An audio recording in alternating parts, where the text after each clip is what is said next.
Sejak serangan 7 Oktober 2023 meletus, lebih dari 2 tahun wilayah Gaza berada di bawah kendali penuh Israel. Seluruh sudut kota, dari perbatasan utara sampai selatan, ditelusuri oleh tank, pasukan infanteri, hingga rentetan rudal yang menghujani pemukiman. Dengan satu tujuan yang terus dikampanyekan, menghapus Hamas apapun biayanya. Kini pasukan itu telah ditarik mundur. Namun bekas kehancuran yang ditinggalkan masih menyayat setiap sudut Gaza. Siapapun yang melihat kondisi Gaza hari ini akan paham betapa besarnya dampak serangan Israel. Rumah-rumah runtuh, jalanan terbelah, gedung-gedung yang dulunya ramai kini berdiri sebagai kerangka kosong. Tidak ada pertimbangan terhadap warga yang tinggal di dalamnya. Semuanya diratakan atas nama keamanan nasional. Yang tersisa hanyalah kesedihan bagi mereka yang kehilangan rumah, keluarga, dan masa depan. Namun setelah gencatan senjata diberlakukan, warga Palestina mulai kembali ke wilayah yang dulu mereka tinggalkan. Gaza City, Rafah, Khan Yunis, dan banyak kawasan lain perlahan dipadati penduduk yang berusaha menemukan kembali kehidupan mereka. Ada yang beruntung menemukan rumahnya masih berdiri, dan ada pula yang hanya mendapati tumpukan puing di tempat rumah mereka dulu berdiri tegak. Meski berbeda nasib, semua orang kembali dengan pengharapan yang sama.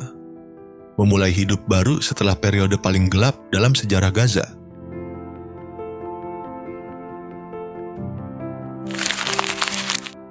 Di kota Gaza, kehidupan yang sempat hancur kini mulai perlahan bangkit lagi. Warga kembali memenuhi jalan-jalan, membuka lapak kecil, dan mencoba menghidupkan suasana pasar yang dulu sempat mati total. Meski bayang-bayang perang masih menggantung, mereka berusaha menata hari-hari seperti kota lain pada umumnya. Menjual, membeli, dan berinteraksi seolah ingin meyakinkan diri bahwa ketenangan bisa kembali hadir. Walau begitu, kenyataan pahit tetap tidak bisa disembunyikan. Hampir seluruh sudut kota menyimpan luka mendalam. Deretan gedung yang dulu menjulang kini hanya menyisakan rangka baja dan pasir. Selama berbulan-bulan, serangan udara Israel menghantam Gaza tanpa henti. Siang dan malam, rumah penduduk luluh lantak, fasilitas publik rubuh, dan lingkungan yang dulu hidup berubah menjadi kawasan porak-poranda. Tempat-tempat bersejarah yang menjadi identitas religius warga juga tak luput dari kehancuran. Masjid Agung Omari yang sudah berdiri selama berabad-abad, runtuh oleh gempuran bom.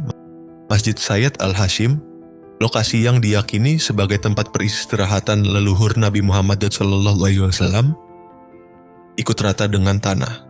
Bahkan gereja tertua di Gaza, Saint Porphyrius, pun terkena ledakan tanpa ampun. Semua simbol keagamaan ini hancur bersama harapan jutaan orang yang selama ini bersandar pada tempat-tempat tersebut untuk mencari ketenangan. Serangan terhadap kawasan sipil semacam ini seharusnya berada pada kategori pelanggaran perang yang tak dapat ditawar. Namun Israel tetap bergerak bebas, terlindungi oleh payung politik Amerika Serikat. Serangan ke rumah sakit Al-Shifa adalah contohnya. Fasilitas kesehatan terbesar di Gaza itu diserbu berkali-kali, hingga 95% infrastrukturnya rusak. Dari November 2023 sampai Maret 2024, rumah sakit itu menjadi target rutin, seolah-olah tidak ada aturan internasional yang berlaku. Tetapi setelah gencatan senjata diberlakukan, warga Gaza tidak tinggal diam. Mereka mulai turun ke jalan, menyapu puing-puing, menyingkirkan beton yang berserakan, dan berusaha membuka jalur-jalur yang terkubur reruntuhan. Alat berat dikerahkan, relawan bermunculan, semua bahu-membahu memulihkan kota yang hampir hilang dari peta. Beberapa keluarga pun mulai memperbaiki apa yang tersisa dari rumah mereka, membangun dapur darurat, menegakkan dinding seadanya, apapun yang bisa membuat mereka bertahan sampai keadaan benar-benar pulih.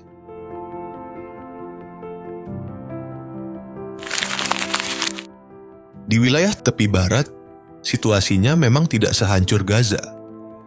Kawasan ini berada di bawah kendali otoritas Palestina yang memiliki hubungan administratif dengan Israel, sehingga serangan besar-besaran seperti di Gaza lebih jarang terjadi.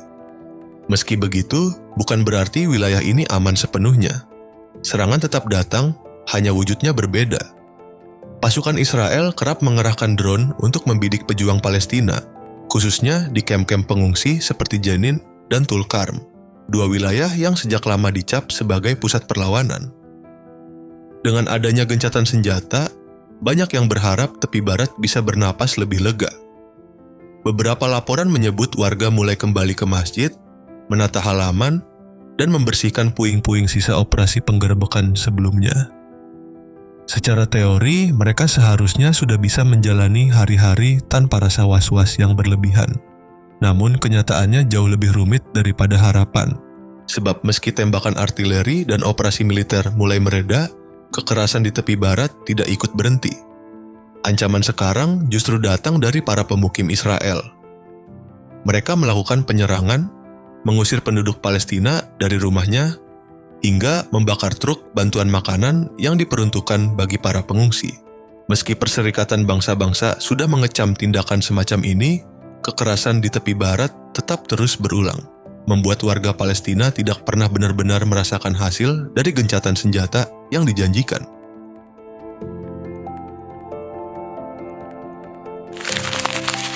Di Khan Yunis, warga Palestina mencoba menghidupkan hari demi hari dengan segala yang tersisa.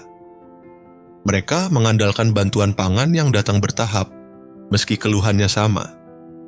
Jumlahnya belum memenuhi kebutuhan semua orang. Namun, jika dibandingkan dengan masa sebelum gencatan senjata, kondisi ini sudah jauh lebih manusiawi bagi mereka yang sebelumnya hampir tidak menerima apapun. Saat perang memuncak, jalur bantuan benar-benar mati total. Krisis kemanusiaan yang terjadi menjadi salah satu yang paling gelap dalam sejarah modern di kota ini. Korban terus berjatuhan karena serangan Israel dilakukan tanpa memperhitungkan keselamatan warga sipil yang terperangkap di tengah konflik. Lebih buruknya lagi, sejumlah serangan menargetkan lokasi-lokasi yang seharusnya aman. Sekolah Ahmad Abdul Aziz, yang saat itu dipakai sebagai tempat berlindung ratusan pengungsi, justru dihantam hingga 16 orang tewas.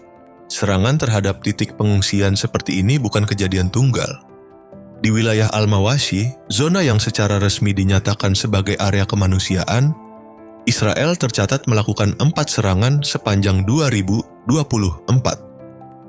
Sedikitnya 154 warga sipil kehilangan nyawa di tempat yang seharusnya menjadi perlindungan terakhir mereka. Kejadian-kejadian ini kembali memperlihatkan bagaimana warga Palestina terus menjadi sasaran. Meski secara hukum internasional hal tersebut dilarang keras, tidak mengherankan bila Khan Yunis menjadi salah satu wilayah yang paling hancur akibat operasi Israel. Laporan menyebutkan bahwa setelah penarikan pasukan, kota ini nyaris rata dengan tanah masjid-masjid runtuh, rumah sakit rusak berat, dan bangunan-bangunan yang dulu menjadi pusat kota berubah menjadi hamparan puing. Semua ini dijustifikasi oleh Israel dengan satu alasan: Hamas beroperasi di sana. Meski demikian, penghentian perang sementara membawa sedikit ruang bernapas bagi warga. Bantuan kini mulai masuk lebih konsisten, memberi mereka kesempatan untuk merasa lebih aman meski hanya sebentar. Mereka tahu butuh waktu lama untuk membangun kembali rumah dan kehidupan mereka. Tapi untuk pertama kalinya setelah sekian lama, ada harapan yang kembali tumbuh di Khan Yunis.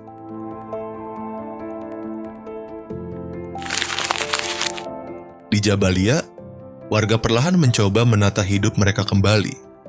Hidup masih serba terbatas dan penuh kekurangan. Namun dibandingkan masa sebelum gencatan senjata, kondisi ini sudah terasa jauh lebih aman. Setidaknya, mereka kini bisa beraktivitas di tanah kelahiran mereka sendiri tanpa dihantui dentuman bom maupun serangan udara yang datang kapan saja. Padahal kita semua tahu sebelum jeda perang ini disepakati, Jabalia merupakan salah satu titik paling mematikan dalam bentrokan Israel dan Hamas. Tidak mengherankan bila wilayah ini menanggung luka begitu dalam. Selama pertempuran berlangsung, kamp pengungsi Jabalia menjadi sasaran serangan besar yang merenggut sekitar 400 nyawa. Bukan hanya kamp pengungsi, fasilitas milik PBB seperti Sekolah United Nations Relief and Works Agency juga dihantam, meski tempat itu digunakan sebagai lokasi perlindungan oleh banyak keluarga Palestina. Serangan-serangan tersebut tidak berhenti di tahun berikutnya. Pada 2024, sejumlah rumah sakit di Jabalia ikut menjadi korban. Rumah sakit Al-Auda, misalnya, dihantam rudal hingga unit gawat daruratnya rusak parah, memaksa pasien dipindahkan ke jalanan dalam kondisi genting. Rumah sakit Kamal Adwan pun mengalami nasib serupa dan kembali menegaskan bagaimana infrastruktur medis di Jabalia menjadi target berulang dari operasi militer Israel.